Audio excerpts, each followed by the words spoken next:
जय हिंद, हर हर महादेव। देखिए, आज हम इस वीडियो में बात करेंगे इतिहास के पन्नों से और नेहरू के कुछ ऐतिहासिक भूल और काले कारनामे और एक प्रकार से कह सकते हो पॉलिटिकल और हिस्टोरिकल ब्लंडर्स के बारे में।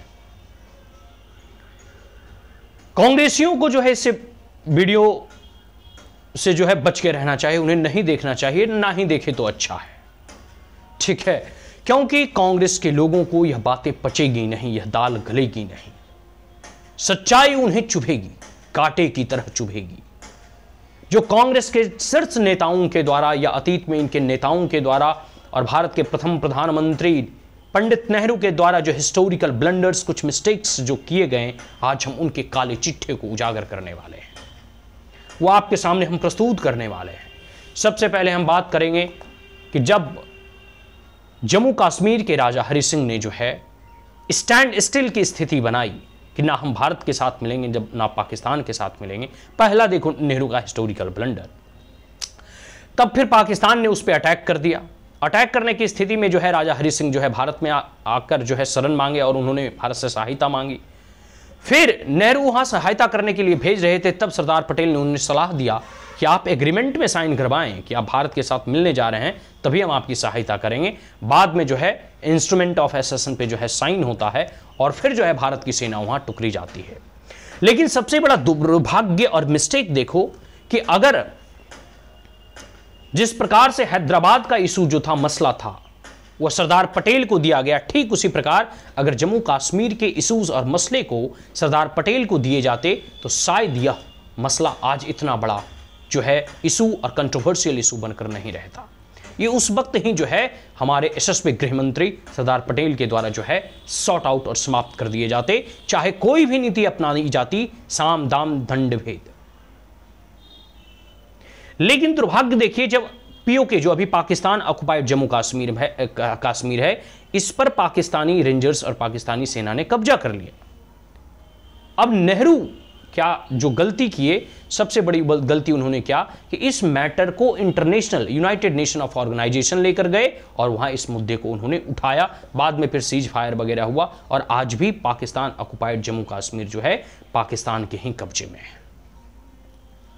और इतना ही नहीं, ये जो है आकाशवाणी, नेहरू जो है आकाशवाणी में जाकर जो है इन बातों को, इन तथ्यों को जो है अनाउंस करने वाले थे कि पीओके अब पाकिस्तान का ही पार्ट रहेगा और शेष जम्मू कश्मीर वह भारत का पार्ट रहेगा। लेकिन फिर किसी तरह जो है सरदार पटेल वहां गए और जो है इस अनाउंसमेंट को करने से उन्हें जो है ऑल इंडिया रेडियो के स्टेशन पर जाकर उन्होंने रोका। किसी तरह वहां वो रुके। अब कुछ दूसरा हिस्टोरिकल ब्लंडर देखिए। अक्साई चीन 1962 में भारत और चाइना के मध्य में जो है युद्ध होता है। पंचशील समझौता इन्होंने 1954 में किया चाइना के साथ, लेकिन ये समझौता चाइना ने जो है एक प्रकार से कह सकते हो कि धूल की तरह रौंद दिया इस समझौते को और तिब्बत पे पहले कब्जा किया। और चाइना का पाम एंड फाइव फिंगर की फिलॉसफी है कि तिब्बत के साथ अक्साई चीन, ठीक है, इसके साथ नेपाल, भूटान, अरुणाचल प्रदेश, ये सब सारे जो है उनके पाम एंड फाइव फिंगर के लक्ष्य हैं। और उसी लक्ष्य को हासिल करने के लिए 1962 के युद्ध में जब भारत ने दलाई लामा को शरण दिया, तब जो है कह सकते हैं आप कि चाइना एग्रेसिव बिहेवियर अपनाकर भारत पर अटैक कर दिया।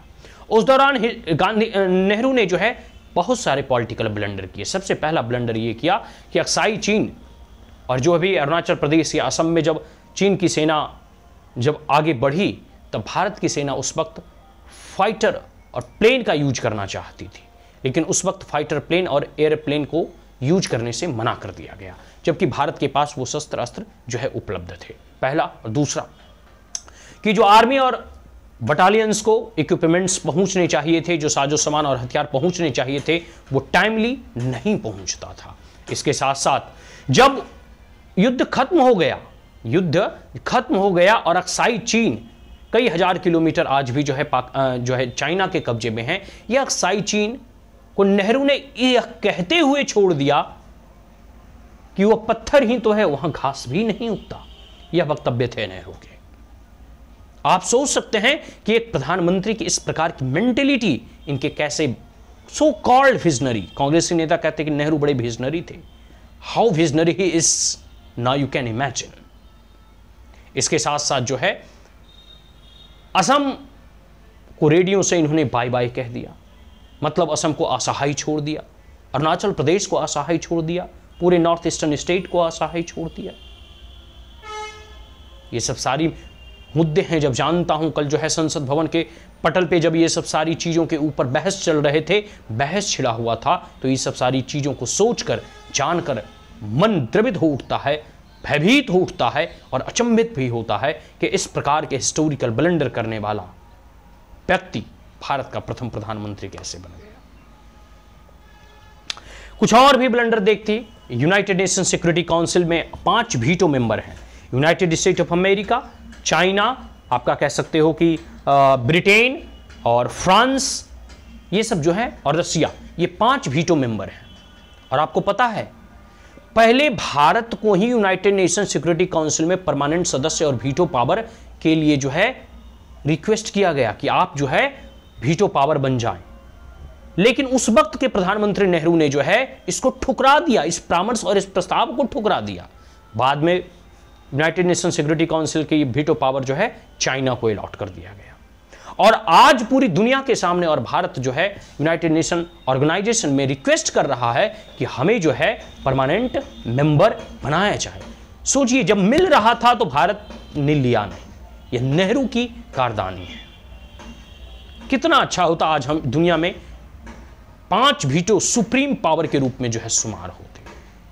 लेकिन बड़ा अफसोस के साथ कहना पड़ता है कि नेहरू के इस पॉलिटिकल डिसीजन और ब्लंडर ने भारत का बहुत क्षति और नुकसान पहुंचाया है इंटरनल स्टेज पे। इसके साथ साथ युद्ध विराम के बाद, मतलब 1962 के जब युद्ध विराम हुए, तो जो भी सैनिक इसमें क्षतिग्रस्त हुए या जहां जहां भी उनकी जानें चली गई, उनके शवों को खोजने के लिए कोई व्यवस्था नहीं किया गया। उनके परिवारजनों को वो शव सौंपे नहीं गए, उनको ढूंढने का कोई प्रयास नहीं किया गया। आप एक बार कल्पना करके देखिए, इस देश की आज़ादी की लड़ाई में और इस देश की आज़ादी के बाद अब तक अनगिनत ऐसे वीर स्वतंत्रता सेनानी और देश के जवान अपने प्राणों की आहुति दे दी।